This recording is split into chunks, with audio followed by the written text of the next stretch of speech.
एक लेडीज़ थी दुकान में बैठा, तो बोले क्या चाहिए भाई, मुझे वोट लेना था। बोले कहाँ से? मैंने बिहार से। वो सीधा कह रहे तुम्हें बिहार में रोजगार ना मिलता कि तू यहाँ आ रहा है। बिहार को गाली, बिहार के लोगों को बाहर गाली देते हैं। गाली तो ऊपर है भाई, जो हमें कह रहे तुम्हें बिहार में काम नहीं मिलता, यहाँ पे तुम आ रहा है, ये तो हमारे ऊपर गाली ही है ना।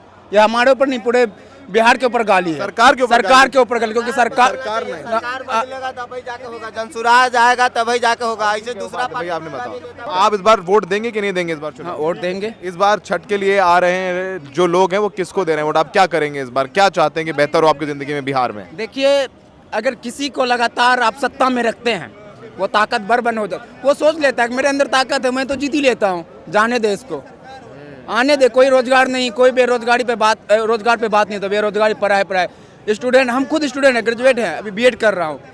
और काम वहाँ क्या कर रहा हूँ मैं? वहाँ क्या काम करते मैं काम कर कॉन्ट्रेक्शन लाइन में काम कर रहा हूँ। ऐसी हालत है हम स्टूडेंट का। अरे भावुक हो गया।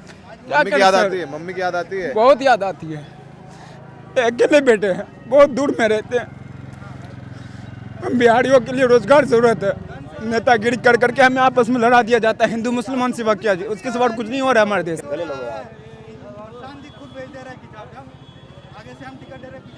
शाहिद भावुक हो गया, कह रहे हैं कि बाहर बिहारियों को गाली दी जाती है, मारपीट की जाती है, गलत व्यवहार किया जाता है। कह रहे हैं माँ के अकेले बेटे हैं और बाहर जाके काम करना पड़ता है। बीएड कर रहे हो? अभी बीएड कर रहा हूँ मैं हरियाणा से।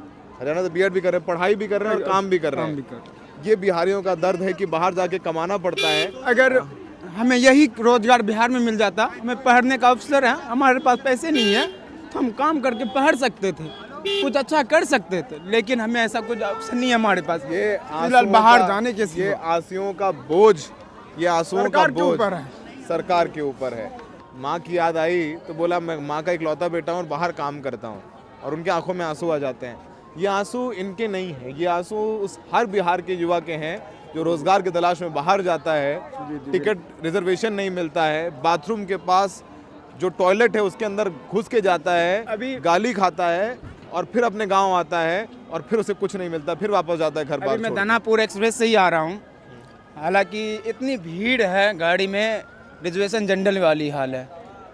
जैसे जनरल में ठूस के जानवरों की तरह भर दिया जाता है ना, जैसे कुंभ मेला में भगदड़ नहीं मच गया था भीड़ में, उसी तरह से भीड़ मचा हुआ ट्रेन में। रिजर्वेशन में एक जो लात मारा है इसको, ये उसको गाली, टीटी आ रहा है जबरदस्ती थप्पड़, भाई तू पैसे निकाल, जबरदस्ती फाइन मार रहा है, वसूली करता है। हाँ, जबरदस्ती फाइन मारता है 600, 700, 1000 रुपये, तब जाके आने। अलग उसमें बैठने के लिए भी जगह नहीं है, खड़े हो गए। मम्मी के लिए क्या लाए हो? अम्मा के लिए क्या लाए? मम्मी के लिए मैं खुद आया हूँ, क्योंकि उसका सपना मेरा बेटा मेरे साथ रहे।